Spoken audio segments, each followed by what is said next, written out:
Meu nome é Marjorie Woolacott. Sou uma professora de neurociências no Instituto de Neurociências da Universidade de Oregon. Tenho me dedicado ao estudo das experiências próximas à morte e outros fenômenos relacionados à consciência, questionando se ela pode ser verdadeiramente fundamental para nós, indo além de ser apenas um produto das atividades dos neurônios no cérebro.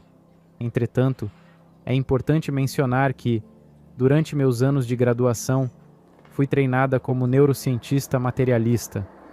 Naquela época, achei esse enfoque bastante intrigante.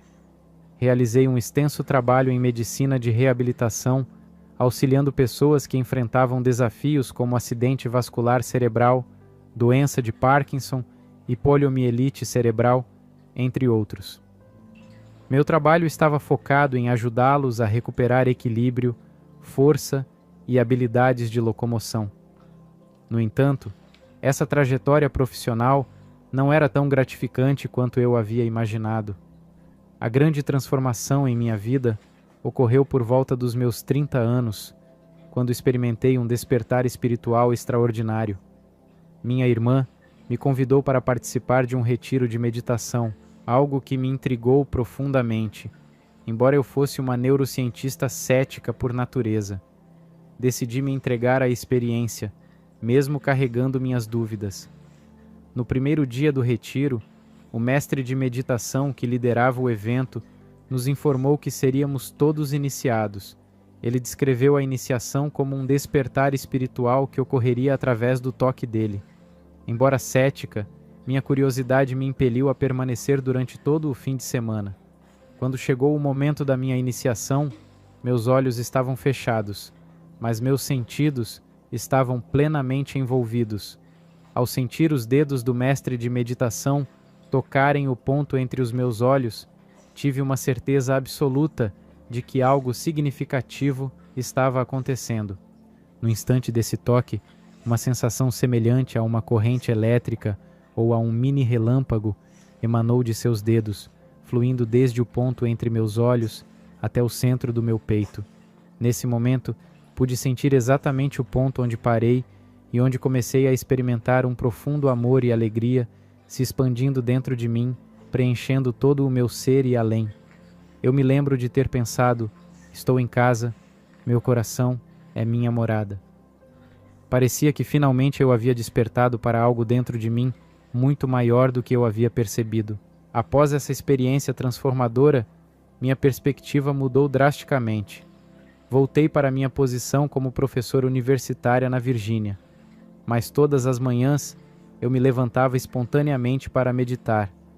Sabia que, logo abaixo da superfície da minha consciência cotidiana, existia um êxtase silencioso, esperando para ser descoberto. Essa jornada de autodescoberta me fez questionar se estava vivendo em um mundo puramente newtoniano de causa e efeito, e se o cérebro era realmente a causa de minha consciência, ou se havia algo mais profundo e fundamental acontecendo. Com o passar dos anos, comecei a direcionar minha pesquisa para essa nova direção. Ao final da minha carreira acadêmica tradicional, estava imersa no estudo da meditação, experiências próximas à morte e outros fenômenos similares. Decidi, então, compartilhar minha compreensão dessa nova consciência com o mundo, escrevendo um livro intitulado Consciência Infinita, o despertar de uma ciência científica. Nesse livro, incluí um capítulo sobre experiências próximas à morte, um tópico sobre o qual eu sabia pouco inicialmente, mas que me aprofundei na pesquisa. Uma experiência sincrônica notável ocorreu quando participei de um retiro de meditação e conversei com uma médica que estava auxiliando na sua administração. Ela compartilhou comigo sua própria experiência de quase morte, e ficamos combinados de discutir isso em detalhes por meio de uma conferência via Zoom após o término do retiro. Se desejarem, posso compartilhar um breve relato dessa experiência com vocês, para que compreendam melhor o que ela vivenciou. Minha história começa com a decisão de realizar uma cesariana, pois era a maneira mais segura de trazer o bebê ao mundo. Esperamos até que o bebê estivesse maduro o suficiente para sobreviver por conta própria. Após uma série de testes, Os médicos disseram que estava na hora. Os pulmões do bebê estavam prontos, então seguiram em frente com a cirurgia. Lembro-me de estar na sala de operação, tentando manter o clima leve, brincando com o anestesista, apesar de saber que o procedimento era arriscado. Ele me administrou o soro intravenoso e então tudo ficou embaçado. De repente, acordei no meio da cirurgia, em um estado de alerta que nunca havia experimentado. Era surpreendente. Eu estava consciente, apesar da anestesia geral, e me sentia surpreendentemente calma, dadas as circunstâncias. Podia sentir as sensações de puxões indolores no meu abdômen enquanto a cirurgia prosseguia, e ouvia o anestesista e o cirurgião discutindo algo com urgência sobre minha pressão sanguínea e a perda de sangue. Fiquei chocada quando soube que o bebê havia desaparecido. De repente, minha pressão arterial desapareceu e experimentei uma profunda tranquilidade no centro do meu peito. Era como se meu coração tivesse parado, mas eu estava incrivelmente consciente do meu entorno. Mesmo com os olhos fisicamente fechados, eu conseguia ver claramente o ambiente ao meu redor. Bolsas de sangue estavam penduradas no suporte intravenoso, sendo transfundidas em mim. O monitor cardíaco começou a emitir um alarme estridente e o anestesista chamou a equipe de reanimação, acreditando que eu estava morrendo. Ele abriu as cortinas cirúrgicas e começou a massagear meu peito com força. Eu assistia meu corpo pálido e frágil se mover enquanto ele tentava salvar minha vida. Ao invés de entrar em pânico, percebi que estava observando essa catástrofe de um lugar de incrível equanimidade. Mesmo quando sabia que estava morrendo, algo dentro de mim sabia que lutar era inútil. Em vez disso, optei por relaxar e me deixar levar. A quietude no meu peito se expandiu e senti uma corrente de energia me puxando para dentro. Flutuei profundamente para dentro de mim mesma, enquanto toda a consciência da sala e do meu corpo desaparecia. Flutuei em direção a um limite, em direção a um vasto vazio além de tudo.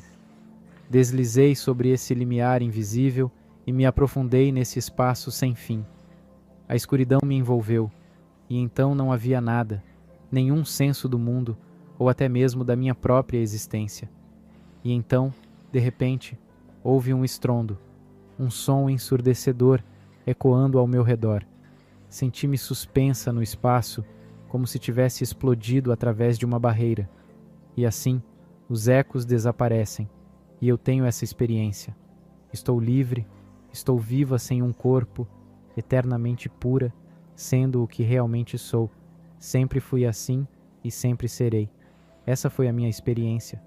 Neste momento, há um silêncio profundo nesta escuridão aveludada, como o céu noturno ao meu redor, e uma extensão infinita de escuridão radiante, brilhante e hipnotizante. Em todas as direções, sem horizonte, há uma beleza surpreendente e cintilante, sem limites de luz.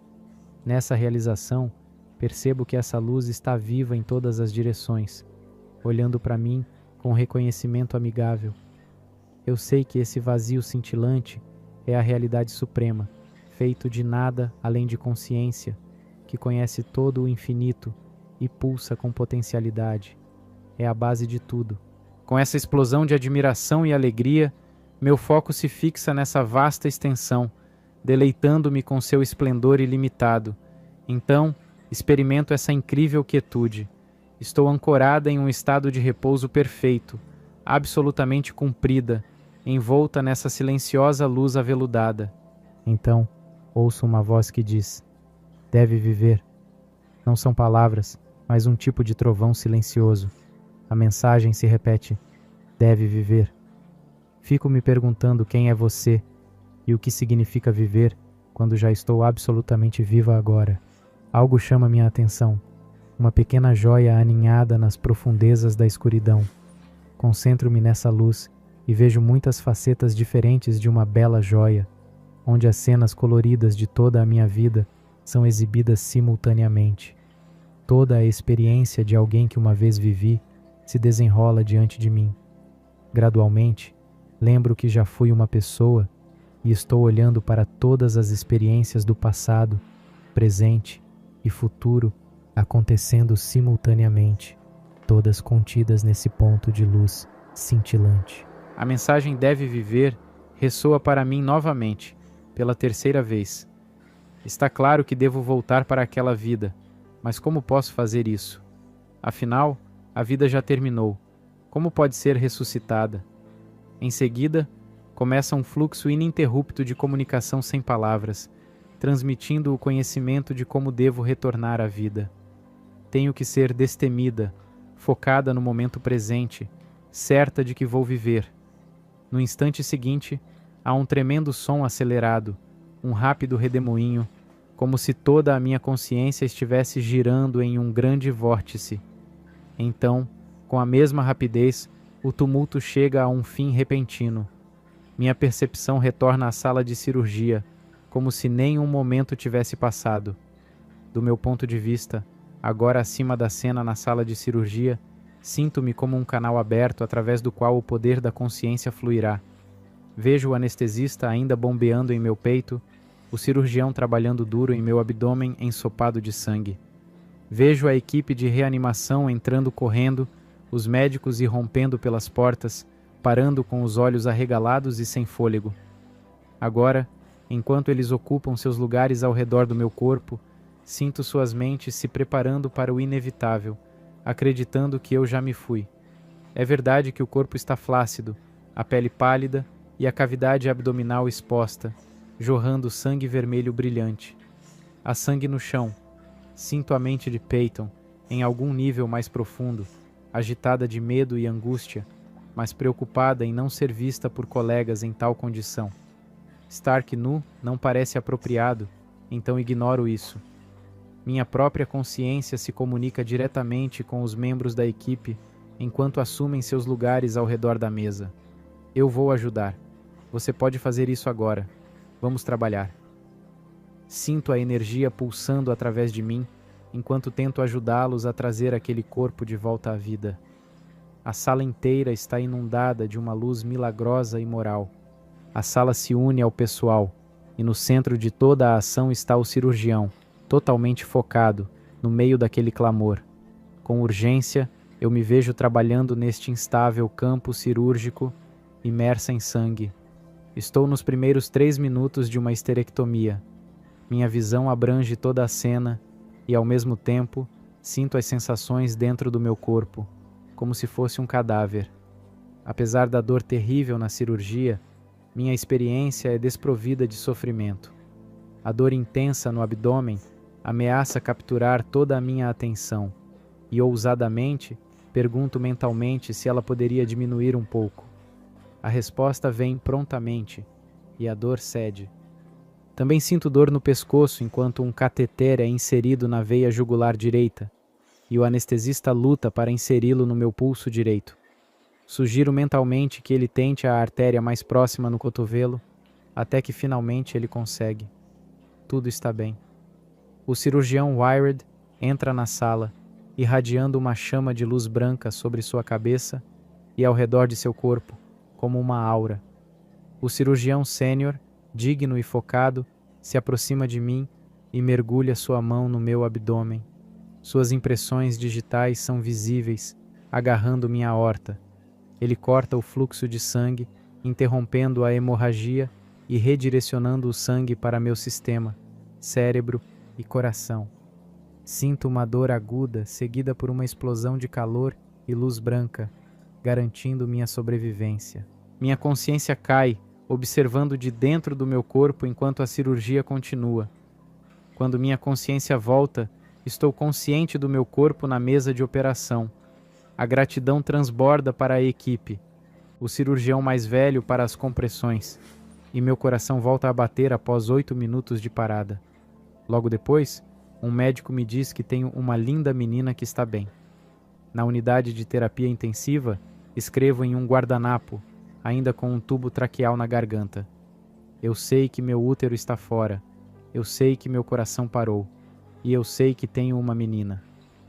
A consciência é primária, mais do que o corpo ou a mente. Conversei com a equipe médica, que não podia explicar como eu sabia essas coisas de uma perspectiva materialista. Isso mudou minha vida.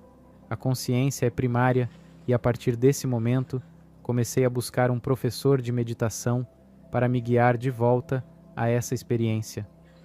Tive uma experiência muito significativa mais tarde, durante um retiro de meditação, ao lado de um mestre de meditação. Lembro-me de como, certa vez, consegui reencontrar aquela experiência de pura luz, alegria e êxtase, a sensação de unidade.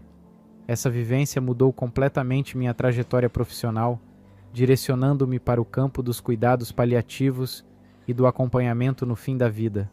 Percebi que as pessoas não gostam de partir quando chega o momento da morte.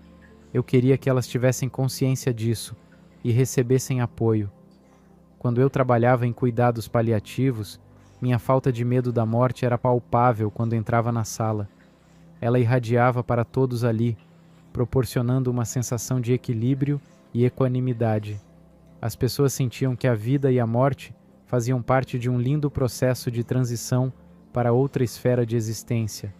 Agora, estou empenhada em realizar mais pesquisas para compreender detalhadamente as experiências de fim de vida.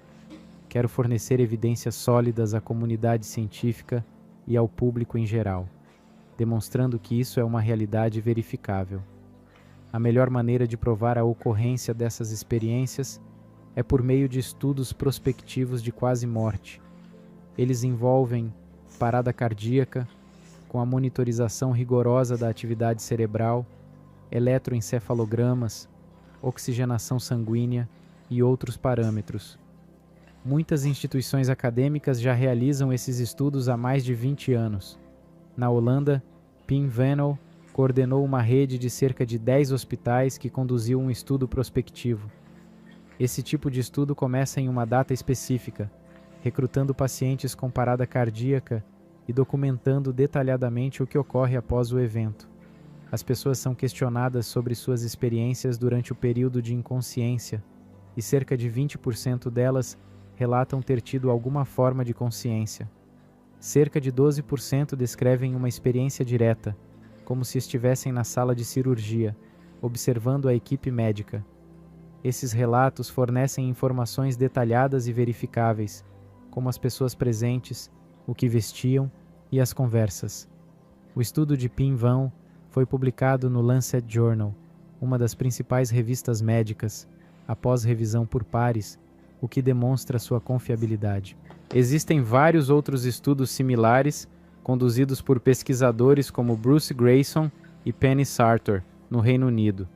Na minha opinião, já temos evidências suficientes para afirmar que esse fenômeno é real, embora não ocorra com todos, afetando talvez 10 a 12% das pessoas.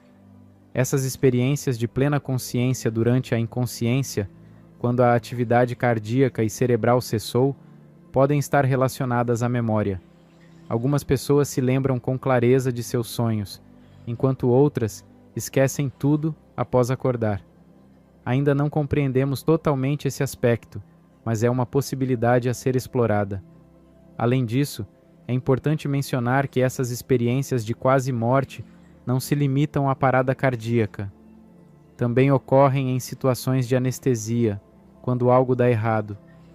Algumas pessoas entram em coma, mas relatam experiências fora do corpo. Eles estão observando o que está acontecendo lá de cima. Sei de uma história incrível sobre uma mulher na Alemanha que sofreu queimaduras graves quando seu corpo inteiro pegou fogo. Ela foi levada às pressas para o hospital e ficou em coma por cerca de 9 dias. Na verdade, acredito que eles até induziram um coma prolongado para permitir que seu corpo se curasse sem que ela precisasse estar acordada para sentir a dor. Ela disse que sua consciência se separava de seu corpo na sala de cirurgia e vagava por outros reinos enquanto passava por todo esse processo. Isso é apenas mais um exemplo.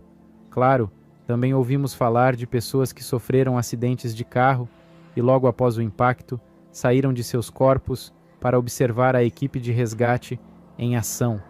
Eles assistiram enquanto a equipe tentava chamar uma ambulância, colocá-los nela e, às vezes, sua consciência os seguia até o hospital. Quando ouvimos essas histórias, fica claro que as pessoas que as compartilham não sentem nada disso. Elas saem do corpo e, é claro, não sentem dor, mas, sem dúvida, retornam a seus corpos e, nesse momento, sentem toda a dor novamente. Acho isso fascinante, pois sugere que a dor está intrinsecamente ligada à nossa consciência estar dentro dos receptores de dor e nos sistemas perceptivos sensoriais de nosso corpo. É lá que sentimos a dor tão intensamente. Uma vez que nossa consciência se desloca para fora do corpo e observa de fora, toda a dor desaparece. Faço parte de um grupo de pesquisadores notáveis nessa área. Cito apenas alguns deles, pois considero excepcionais. Bruce Grayson, considerado o avô da pesquisa sobre experiências de quase morte, na Universidade da Virgínia. Chris Rowe, da Universidade de Nottingham, na Inglaterra, que realiza extensas pesquisas sobre fenômenos paranormais, como experiências de fim de vida e comunicação pós-morte. Michael Nohm, de Freiberg, Alemanha, é uma mulher e professora associada na Universidade Massey, na Nova Zelândia, com experiência em pesquisas sobre experiências de fim de vida em diferentes culturas, incluindo o Mali, e outros, como Philip Hoare, médico da Universidade da Virgínia, especializado em cuidados pediátricos. Juntamos nossos esforços para investigar minuciosamente a lucidez terminal, uma das experiências de fim de vida, a fim de entender mais sobre a natureza da consciência. Recentemente, publicamos nosso primeiro artigo descrevendo 3 casos de lucidez terminal em crianças. Recebemos uma bolsa da Fundação Bial para continuar essa pesquisa. Espero que seus ouvintes, caso conheçam alguém que tenha vivenciado lucidez terminal, possam se conectar conosco através de um questionário que forneceremos posteriormente. Nesse contexto, é interessante mencionar que um dos casos envolveu uma menina de 3 anos que nasceu com doenças imunológicas. Desde tenra idade, enfrentou graves problemas de imunidade e passou por intensos tratamentos. Inclusive, submeteu-se a um transplante de sangue do cordão umbilical na esperança de uma cura, mas acabou rejeitando o procedimento. Foi readmitida no hospital, onde recebeu quimioterapia e imunoterapia, mas sem resultados significativos. Transferiram-na para a unidade de terapia intensiva, onde enfrentava insuficiência pulmonar e hepática, icterícia e a completa perda de fala e apetite. Basicamente, não respondia aos pais ou aos médicos, que temiam que ela estivesse correndo o risco de aspiração caso ingerisse água ou comida. E isso se mostraria altamente problemático. Assim, eles propuseram seguir adiante e realizar um procedimento de não ressuscitação, evitando a intubação dos pais. Tudo isso com o intuito de evitar que a criança sofresse verdadeiramente. Os pais concordaram com a sugestão e na noite seguinte à tomada dessa decisão, surpreendentemente, a criança despertou. Ela enfrentou a terrível situação e pediu por seus objetos de conforto habituais, incluindo a solicitação de assistir a um filme do Rei Leão com seus pais e brincar com seus brinquedos. Ela também solicitou comida e comeu sem mostrar nenhum sinal de deficiência mental. Além disso, recuperou a capacidade de sentar-se na cama e passou a pintar e realizar outras atividades típicas de sua idade. Durante várias conversas com a família naquela noite, ela surpreendeu a todos com sua habilidade em articular frases perfeitamente organizadas. Ela expressou suas preocupações sobre as pessoas importantes em sua vida, fazendo orações por elas. Essa consciência da transição para a morte impressionou a todos. De forma surpreendente, ela tranquilizou a família, assegurando que não havia necessidade de se preocupar com ela. Além disso, manteve conversas com pessoas invisíveis na sala, deixando todos maravilhados. Depois de várias horas, ela pediu para voltar para a cama e retornou ao estado de comunicação. Entretanto, nas 24 a 48 horas seguintes, ela nunca mais acordou e faleceu pacificamente nos braços de seus pais.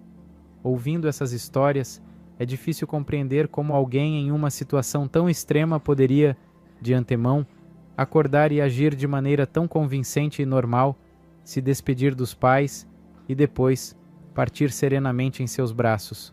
Portanto, há mais 2 casos semelhantes descritos neste artigo específico que será publicado no Journal of Nervous and Mental Disease. Acredito que, agora, conseguiremos coletar mais casos semelhantes, uma vez que disponibilizamos um questionário online. Portanto, espero que você possa compartilhar o link com qualquer pessoa interessada em conhecer o fenômeno da lucidez terminal em crianças ou adultos. Eles podem acessar o link e preencher o questionário, proporcionando-nos mais oportunidades para descobrir e compartilhar esses casos com outras pessoas. Minha mensagem principal para todos, especialmente para os neurocientistas e materialistas como eu costumava ser antes de minha própria experiência espiritual, é que o que me faltava quando era uma jovem professora de neurociências era a curiosidade em relação a esse fenômeno.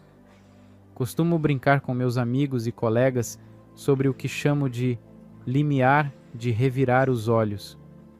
Quando eu era mais jovem, revirava os olhos diante da ideia de que experiências de quase morte eram reais, principalmente quando se considerava uma parada cardíaca com ausência de atividade cerebral. Eu também duvidava quando alguém afirmava que ouvia seus entes queridos do outro lado, comunicando mensagens. Era difícil acreditar nisso. Por isso, eu não buscava na literatura médica, como o banco de dados PubMed nos Estados Unidos, que contém pesquisas médicas em várias revistas, algumas das quais publicavam estudos sobre experiências de quase morte. Eu sequer ousava olhar lá, pois acreditava que não poderia ser verdade. Naquele tempo, o meu ceticismo era tão elevado que minha falta de curiosidade me impedia de investigar se havia evidências que apoiavam essa perspectiva. Agora, minha solicitação aos meus colegas e a todas as pessoas no mundo é que, embora o ceticismo seja saudável, também cultivem a curiosidade. Olhem para a literatura que discute a evidência da existência da consciência quando o cérebro está inativo e o coração parou. Façam uma análise crítica e cuidadosa, chegando às suas próprias conclusões. Para mim, a grande lição foi que meu limiar de revirar os olhos mudou ao longo dos anos. Inicialmente, eu não conseguia nem olhar para isso. Depois não podia examinar a comunicação pós-morte. Mas com o tempo, até comecei a explorar conceitos como reencarnação. Isso significa que eu estava disposta a ler todos os artigos, como os de Ian Stevenson, da Universidade da Virgínia, que pesquisavam a reencarnação. Portanto, encorajo todos a superarem suas barreiras e a explorarem com curiosidade esses temas que um dia pareciam impossíveis de acreditar. Explorando o mundo das experiências fora do comum, deparei-me com uma quantidade surpreendente de dados sobre crianças de 2 anos e meio a 3 anos de idade que de repente questionam: espera um minuto, você não é os meus pais. Descobrem então que seus pais moram em outra aldeia. Na busca por respostas nessa outra aldeia, descobrem que uma criança havia falecido e que os pais com quem estavam conversando há algum tempo ainda viviam lá, mesmo após a morte. Isso me fez refletir sobre a importância de discernir o que considero confiável e o que não é, dependendo de quão distante está da minha visão de mundo. Quando eu era uma neurocientista materialista, acreditava que o cérebro era o criador da consciência, alinhando-me com a maioria dos neurocientistas. Qualquer experiência que contrariasse essa perspectiva era ignorada, parecendo impossível. No entanto, minha jornada me levou a compreender que a crença em experiências alheias está intrinsecamente ligada à experiência pessoal. Quando eu era uma jovem neurocientista, desprovida de experiências de primeira mão, acreditava que meus 5 sentidos eram a única forma de obter informações do universo. Entretanto, após um despertar espiritual, percebi que existe uma interconexão mais profunda, possibilitando uma compreensão para além dos limites do que eu considerava possível. Outro ponto a ser mencionado é porque não compartilhamos essas experiências. Quando eu era uma jovem neurocientista em busca de estabilidade na universidade, sabia que divulgar essas experiências prejudicaria minha credibilidade entre os colegas. Muitos de nós, jovens professores assistentes, mantemos tais experiências em segredo devido ao ceticismo predominante na comunidade científica. Contudo, encorajo todos a encontrarem espaços onde possam compartilhar essas experiências. O desafio está em não ser excluído da nossa comunidade acadêmica. É triste que médicos não possam reconhecer essas experiências como algo valioso, sem rotulá-las como ilusões ou alucinações. Um exemplo disso é a história de uma amiga minha de Tucson que teve uma experiência de quase morte. Após compartilhá-la com seus pais e a equipe do hospital, todos a desacreditaram, alegando que era uma ilusão. Isso a fez silenciar, já que o mundo parece resistir a acreditar nessas experiências. Lembro da história de Bettina Piton, cujo marido era ateu, assim como ela, antes de sua experiência de quase morte. Apesar de todos os médicos e amigos não conseguirem explicar sua experiência, seu marido permaneceu cético. Mesmo após mais de 20 ou talvez 30 anos, ele nunca acreditou o suficiente para mudar sua visão de mundo. Bettina precisou buscar sua própria comunidade para encontrar aceitação. No entanto, pessoas como eu, que adoram ouvir suas próprias vivências, acreditam que isso vai além de simplesmente possuir uma comunidade. Creio que ter essa comunidade é negativo, pois pode tornar alguém cética sobre se a experiência foi genuína ou não. Isso é algo que desejo discutir. O que quero dizer é que recentemente publiquei, em colaboração com David Lurmer, um livro intitulado Explorando o Despertar, Relatos de Cientistas e Acadêmicos Espirituais. Nesse livro, cientistas e acadêmicos compartilham suas experiências pessoais e como isso impactou suas vidas. Fizemos uma pesquisa para encontrar acadêmicos e cientistas que tenham passado por um despertar e perguntamos se estariam dispostos a compartilhar suas experiências conosco. Fiquei realmente encantada em receber esses ensaios e publicá-los, pois muitas dessas pessoas costumavam guardar essas experiências para si mesmas. Elas não tinham um meio apropriado para compartilhar essas vivências. Finalmente, através desse livro, encontraram uma plataforma para compartilhar com um grupo que as compreendia. Acredito que as pessoas iriam apreciar muito este livro, já que cada ensaio tem aproximadamente 4 páginas. A conclusão que tiramos desse projeto é que é fundamental criar espaços acadêmicos e científicos onde as pessoas se sintam à vontade para compartilhar suas experiências espirituais, para que possamos compreender o quão difundidas essas experiências realmente são.